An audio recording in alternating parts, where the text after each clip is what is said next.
And you find that, you listen to a number of people, like this, mathematician you have here, what's his name, crippled Hawkins, right? If you listen to him, you know, when he wrote his book about the history of time and so on, so he was denying God, complete atheist at that point. Earlier he was believing in God, you know, he was quite intelligent, etc. But then he hit around late teens, early 20s, whatever, and he had this debilitating disease affecting his spinal cord. He just became crippled to the point where he couldn't speak. And for him, they took him to trips to India. You know, he gave talks there through the voice created by computer and so on. Traveled around India. For him, you see, there was this anguish that he had. Why me? Why me? Me with this huge brain, genius. And look what happened to my body. And in India you have all these people, useless in his concept, yeah? Just living these lives and dying like animals, you know, contributing nothing to human, you know, knowledge and so on, so on, so on. And they're living healthy physical lives. Why? Of course you can't explain why. You know, why them? Why not you? Why don't you have the good body that makes you, you know, pleasurable life, etc.? You have that brain, so much to offer. Why you have to go through all of this? Eventually, he fell in love with his nurse and divorced his wife and married her. So he found love in his life, and then God came back in his life. His later writings, you hear him talking more about God, etc. So this was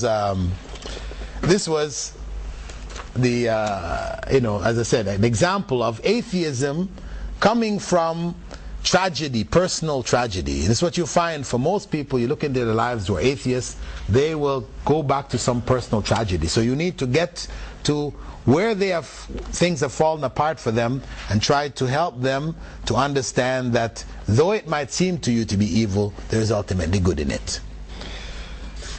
In the previous session we looked at dawah to atheists, basically clarifying that the dawah to belief in Allah is one which is logical, it's reasonable, and that it is atheism, the call to atheism, which is irrational and illogical.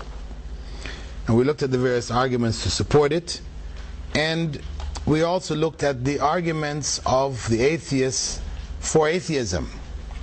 There is one other argument which is used by them, which we need to look at, and which is also used by some Christians to justify Christianity.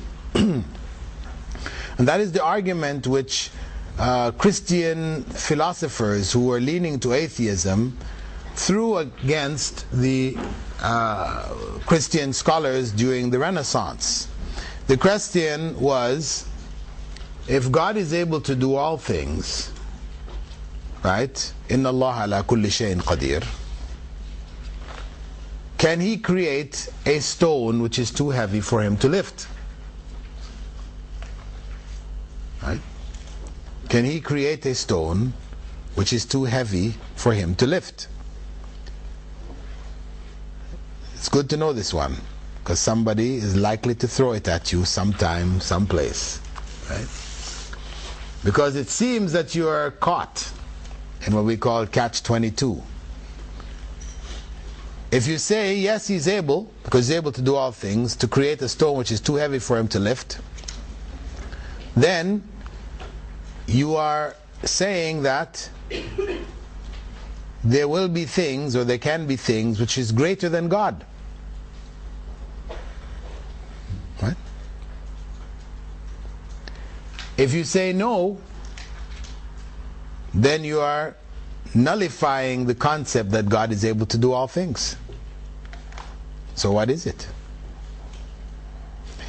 So the answer from the Islamic perspective is that when we speak about God being able to do all things, we are not referring to things which contradict Him being God. This is not included. When Allah talks about not having a son, and he also adds to that, and it is not befitting for him to have a son. It's not befitting, because to have a son is to make him no longer God, to have the characteristics of his creatures. So when we talk about God being able to do all things, it doesn't include things which contradict his divinity. Meaning, if we define God as having no beginning, and then somebody asks you, can God be born? That is contradictory. You've already defined God as having no beginning. So to ask, can he be born, is absurd. We call this an absurdity. Or we say God is one who has no end. This is part of the definition of God. To then ask, can God die? That is an absurdity. Can the one who has no end die? No. Can the one who has no beginning be born? No. Because if he was born, he would not be the one without beginning. If he died, he would not be the one without end. So, it contradicts him being God. So anything, any question which contradicts God being God, we don't include this in Inna Allah ala kulli shayin qadir. So we say the idea of God creating a stone which is too heavy for him to lift is absurd, because Allahu Akbar, Allah is greater than all things. To create something which is greater than himself, then he would no longer be greater than all things. He would no longer be Allah. So you're asking, really, can Allah not be Allah? That's really what you're asking. You know? Since he's able to do all things, can God no longer be God? Well, yes, if he was no longer God, he would not be God anymore. So it's an absurdity. So we end that discussion by putting it in the general category of absurdities which you don't attribute to God, in the general statement that God is able to do all things. I mention this why? Because for dawah to Christians, they may bring this at you. Isn't God able to do all things? Well, can't he have a son? You see, you get caught in that argument. But you lump it together and you say, okay, you want to ask, can God have a son? Can he create something which is too heavy for him to lift? You know, take it back to them. No, they won't accept this because it is absurd. Goes against God being God. Similarly, having a son goes against God being God.